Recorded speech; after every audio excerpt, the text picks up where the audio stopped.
You're listening to Healthcare Now Radio. Stand by for This Just In, the latest in healthcare innovation and technology trends with your HIT advisor, Justin Barnes.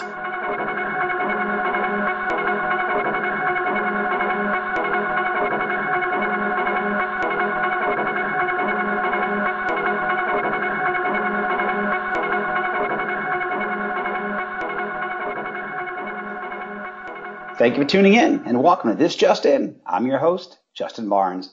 In these half-hour segments, I'll bring you the latest advancements in healthcare, strategy, innovation, and public policy. As always, we're broadcasting from the This Just In studios on the Business Radio X network, as well as the Healthcare Now radio network. For this episode, though, my 159th episode, with a very special guest, Graham Osborn. Welcome to the show, Graham. Thanks, Justin. It's great to have you here. And we met about, 4 months or so ago. We were introduced by a great man, Charlie Paparelli.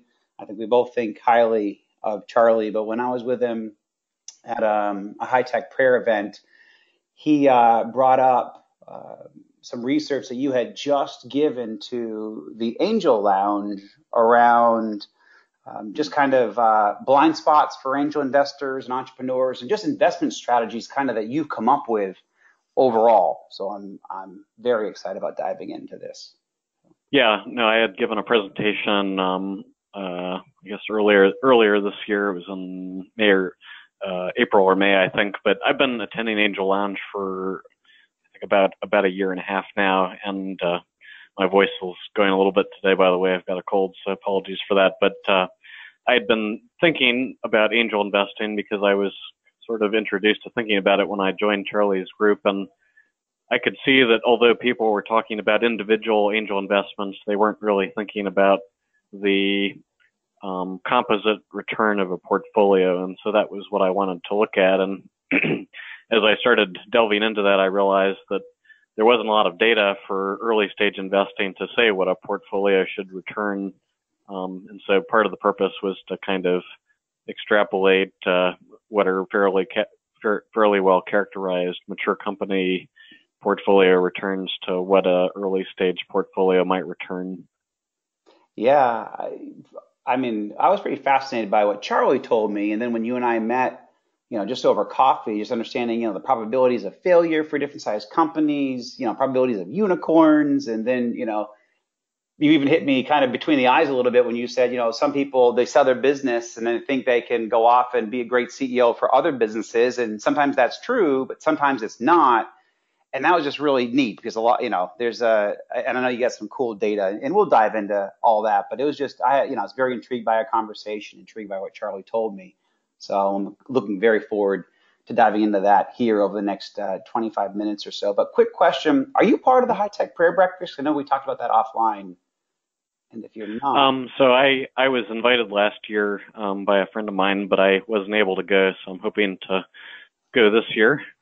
Yeah, well, if you don't already have a seat, then I'm going to offer you a seat at my table. It's a great event. A couple thousand of us come together very early in the morning. I think it starts around 6:45 a.m. That was the problem. I was sick that morning, which I'm sick today too. So something about that time of year, but it was a little too early for me with my head cold, but I appreciate the offer and I will take you up on that. Awesome. Look forward to it. So let's dive in. First of all, before we get into the cool questions around entrepreneurialism and angel investing and all that good stuff, tell us a little bit about you. Where'd you grow up, attend college, all that good stuff? Yeah. So I grew up playing the violin actually, but got carpal tunnel in college. So I went the pre-med route and went to medical school at University of Maryland. After that, I did a surgical internship and I started a business which didn't do so well out of that and worked in the pharmaceutical industry, drug development and the oncology space for a couple of years and started investing during that time and was not very good at it to begin with.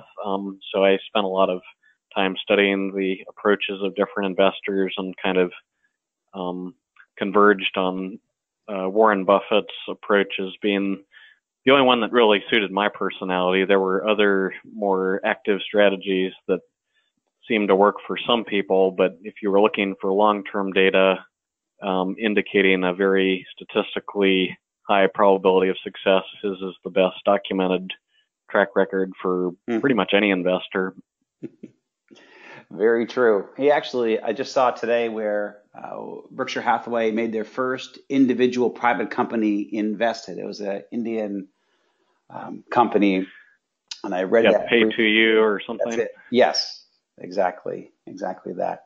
I couldn't agree with you more there. So tell us a little bit about, before we dive into the kind of the cool part around the blind spots for angel investors and entrepreneurs, which everybody's going to be excited to hear about, as I was, but tell us about your investment thesis a little bit.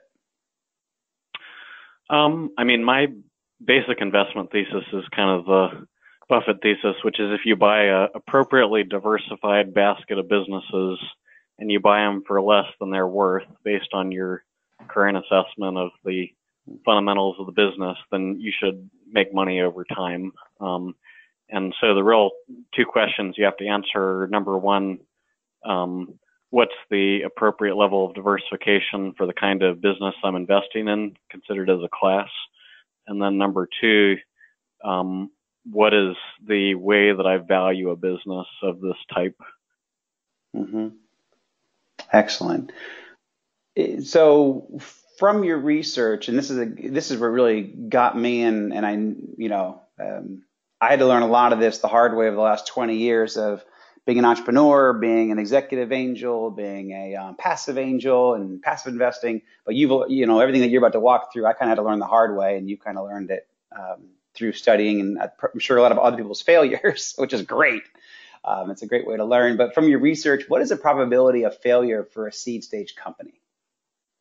Well, it's a hard question to answer, because if you think about it, there's a lot of, as soon as you look at a company, then you're changing the statistics. And if you are selecting among companies, then of your selection set, that probability will be different as well. There's a whole field of statistics called Bayesian probability that kind of deals with, preconditioned probabilities. And people are very psychologically poor at kind of identifying what the preconditions are for the probabilities they assign. But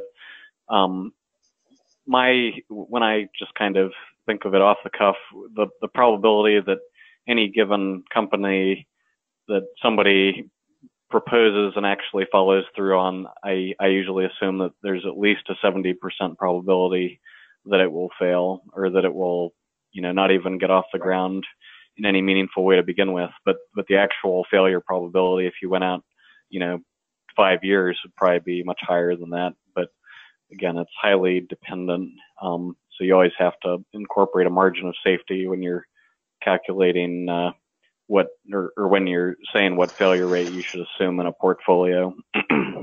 Yeah, and I feel you're pretty spot on. Just from, again, my work out in the industry, and just kind of saying, I got pretty fortunate. My first company with HBO and Company, we sold that to McKesson, and that was a great opportunity. And then we peeled off and built the company Relay Health, which sold that back to McKesson, and then built the company Greenway. So I actually had 3 great hits in a row. Just very, very fortunate. But that actually took up 20 years of my life. And then now, after we sold Greenway, I went off and took some time off, and then looked around the industry and certainly wanted to invest and do more angel investing. But as I would cozy up to companies, and I actually just had a meeting this morning with an equity fund here in Atlanta. I really do see why 9 out of 10 companies fail. And I know your probability is at 70%. You're giving some room for error, but I really do see how, you have a less than a 10% chance of making it 5 years. And it's actually easy to see. And so there's a lot of people who think they're entrepreneurs, and they think they're going to be successful, and they have a cool idea, and they think they can raise, $500,000 from friends and family, but then it doesn't go anywhere. And you can see a lot of that stuff in the early days. And that's kind of what over the last 4 years, since we sold Greenway, I've been doing a lot of work in that space, and have only made some very strategic investments, actually based on even some of your findings, because of understanding that failure rate. And, like I said, 90%, I know don't make it. So I think you found something similar. Yeah. And, the other part of it is what what does failure mean? And I think everybody's got kind of their own definition of that. But the place where you see the most kind of reality distortion is in asking an individual entrepreneur, what is the probability of failure of your company? And of course, what do you think most people will answer to that? But that, to me, that 2%. Sort of, yeah, I mean, I think that's kind of the role of the investment mentality, is to be able to step outside of that reality distortion field and look down from above and kind of, be able to coldly and analytically assess probabilities. That's why I like the way that you look at things, because I'm an internal optimist, and you look at the data and the numbers and the research and the past trends, and I think it's very cool. So from your research and what you've seen recently, what do you feel the probability of a unicorn for a seed stage company is? Well, I was just looking up some data right before we got on the call here. So there's, according to the SBA or whatever, there's 300 or about 400,000 businesses started a year. Presumably only a portion of those are technology startups, and of those only a portion are product-oriented technology startups, which for, when I think about angel investing, it's typically in that category. But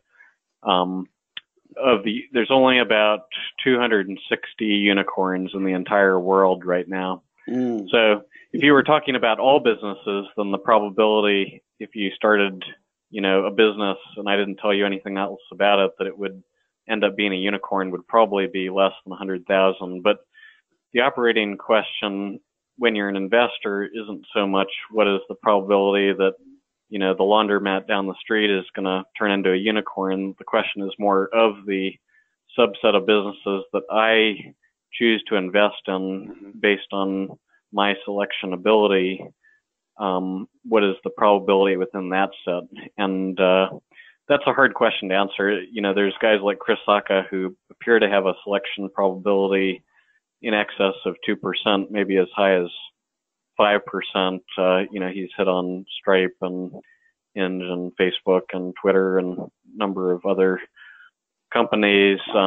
It also depends on where you're fishing, right? Yes. If you're fishing in a place where there just historically aren't that many unicorns, either because lack of HR talent or lack of capital or, lack of partnership opportunities, all those are preconditioning probabilities, so to speak. But I think if you're in Silicon Valley and you have a high selection ability and deal access, ability to access deals as well, you could probably get up to 1 to 5% for specific investors.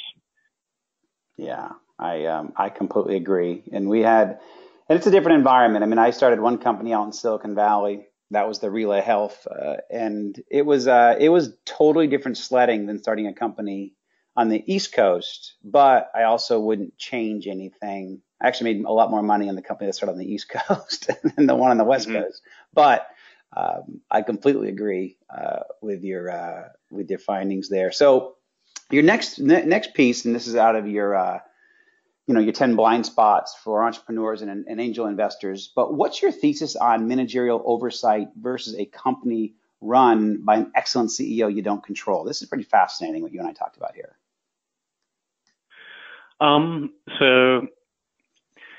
I think that every investor has a circle of competence. That's kind of a Buffett catechism. And then I think that everybody has a managerial circle of competence as well, but the managerial circle of competence is typically much narrower than the investment circle of competence. And that becomes the tricky thing for a lot of people, because, you or I might be very well suited to run a certain business, but we might be very poorly prepared to run another sort of business. And I think sometimes people who have started 1 or 2 or 3 businesses in a particular area successfully may overestimate their ability to jump in and run a semi-unrelated or totally unrelated business, with a similar level of skill, just because the nature of the market and the nature of the customer may be fundamentally different. If you look at Buffett's career, he was oftentimes very involved at a managerial level at the insurance companies, but for other sorts of businesses, he almost never got involved at that level. So he wanted to find managers he could see, from his vantage point were good, but he didn't want to have to, guide them or babysit them in any way. And I think that's kind of when you're going to be a passive investor, or when you're in a company where you don't have the level of knowledge required to run the company, you have to be able to recognize that, number one, but number two, you've got to be able to identify general characteristics of good managers based on either track record or industry references or whatever. And then you have to be able to delegate, responsibility and not micromanage that manager. The only case where you can really get away with micromanaging is if you're, truly a domain expert in that area. And I think a lot of people maybe get into situations where the investment becomes complicated to manage because they overestimate their ability to kind of step in and help run any sort of business. I completely agree. And for those that may have joined us a little late, my guest today is Graham Osborn, and we're talking about the blind spots that angel investors and entrepreneurs have. And I love the topic because a lot of us have it. So speak a few minutes on your thesis about failing to appreciate the role of luck in every entrepreneurial success, because this is pretty fascinating when we talked about this. Yeah, I mean, this kind of gets back to what we were talking about with the reality distortion field of every entrepreneur. But, if you have a successful company, then the probability that, the probability that you'll still have a successful company next year is probably, greater than 80%, I would say. But when you go from exiting, your first successful company to investing in various companies, then your entire worldview is influenced by the character of that, what that outcome was. For example, I started 2 small businesses and they both failed. So I have a different kind of worldview than somebody who, started a business and their first business out of college, like a Gates or a Zuckerberg was, it was phenomenally successful. But it's hard for a person from that vantage point to realistically appraise the probability of success when they go to investing in other people's businesses. So somebody like me might say, well, the probability is lower than it actually is, and somebody who'd been phenomenally successful on, number one might have a very an inflated estimate of that probability. And that influences the way you invest in other businesses sometimes to your disadvantage. Yeah, and I found that one pretty fascinating and true, because a lot of us said, well, hey, we did this and we did very well here. But you just said, if you year over year, you have an 80% chance from your research to be successful the following year in your current business, but you do not have remotely that chance of success starting a new business or going another way. So, yeah, and the other thing is, if you, if you're reinvesting in a business that's successful, so you're, I don't know, if you have a business with 10 million a year in free cash flow, then it's logical if that business is growing at, 30 or 50%, and it does require some reinvestment to make that reinvestment. But when you go from that to saying, well, let's invest that free cash flow in unrelated acquisitions, or, going from, I sold the business, now I'm investing with my personal portfolio, you might still think that the probability that reinvestment would be effective would be 80% or more, but it's probably going to be a totally different probability. So, yeah. No, I think this is important for people to think about. I mean, there's a lot of entrepreneurs who, we have a couple of great hits, very high on our capabilities, and sometimes for very, very good reasons. But also, I think the overconfidence, sometimes it's just a good thing to keep, again, avoid the blind spots. And I remember this is something that we invested heavily in, actually, at Greenway. I mean, I want to say to the tune of, I think, $2 million we invested doing 360s for our leadership team, and then coaching all of our leadership team up to go public. And we didn't leave it to chance. I mean, and you don't know your blind spots. That's kind of one of the things that, your talk here and your points are just so valid. But I didn't know all my blind spots, but Greenway invested heavily and finding what those are, and then how do I bridge those? How do I fix those? How do I eliminate those gaps, those blind spots that I have in my leadership skills? And then again, we poured years into fixing, helping coaching each of our senior managers up. So it was awesome. Yeah, the companies that seem best at that have kind of Ray Dalio's policy of radical transparency, where anyone in the company can question anything that's going on or any perspective, whereas the companies that fail to do that are the ones where you only have one or two people, if anyone, truly asking, does this investment make sense? Right. Yeah. No, I completely agree. And we had that environment certainly in the last 5 years, 6, 7 years of operation before we went public. I mean, we were totally transparent. Anybody can ask anything. And we wanted people to challenge us. We wanted the far left thoughts and right thoughts and just things from all over the board to say, left field, right field, because we wanted to, we want to become bulletproof. And we really wanted to have answers to everything. And we called it, there were no sacred cows, none. Everything was up for grabs, zero-based budgeting every single year. Just because you might have a $10 million budget the year before does not mean you automatically have a $0.5 million budget the next year. It goes back to zero-based budgeting, and it made a huge difference in our organization. So for a few minutes on the importance of establishing financial metrics for success, and we get some neat thoughts there. Yeah, I mean, I think that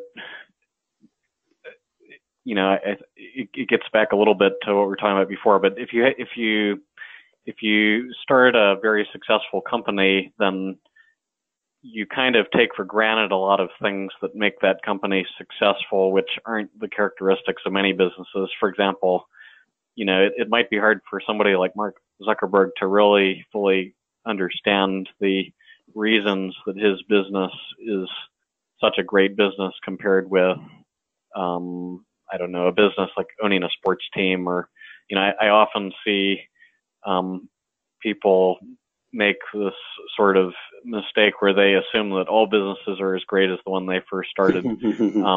But once you look at, hundreds or thousands or, again, that kind of high level view of things, you kind of start to appreciate the different characteristics of different businesses. And when you're trying to combine a portfolio of different businesses to create combine businesses to create a portfolio, you need to actually say, what's my goal for the portfolio? And then how am I going to diversify and size positions to achieve that target? And there's no fine-grained way to do that. But if you're investing in an index fund, for example, you don't expect, 25% annualized returns over the next 10 years. It just isn't realistic because GDP is only growing at 2 or 3% or whatever. Whereas if you're investing in, high growth companies in Silicon Valley and you have a very high selection probability, then, maybe like Chris Sacca, you can do a, 58% annualized return. So different sorts of asset classes have different sorts of returns. But I do think you have to have a goal for what your return should be. And then you have to realize that in order to achieve that level of return, you have to invest in businesses that compound internally at that target rate. So for example, if I want a, 20% annualized compounding rate of return on a portfolio, I need on average businesses that are compounding their return on equity or their equity base at 20%, and same for 10% or 30% or whatever. It gets harder as you go higher. Yeah, it certainly does. Well, hey, awesome, Graham. I got one final question for you, kind of lightning round, 30 seconds or less. What is your favorite place to get or be inspired? And I always ask this last question of my guests, and I'm certainly looking forward to your thoughts. I mean, it's a variety of places. I love meeting with managements or entrepreneurs I oftentimes don't actually get to go to the annual meetings for the companies I'm invested in, but I try to attend their calls when I can, and looking at the progress a business makes is very fulfilling, particularly if it's doing well and you're making money over time. And the same goes for, companies that are pitching new ideas. I love kind of engaging with them in a critical but also productive way to hone my own skills, but also to get them thinking about risk factors. So both of those are kind of places I go. Yeah, well, knowing that, I'm going to pull you in then because I get pitched a lot. And as I come across companies, a couple a year, I'll pull you in to kind of, I call it kick their teeth in, but, make them more bulletproof. And let's go find the faults. Let's go find the flaws in their operating model. So I'll call you into those meetings. So absolutely.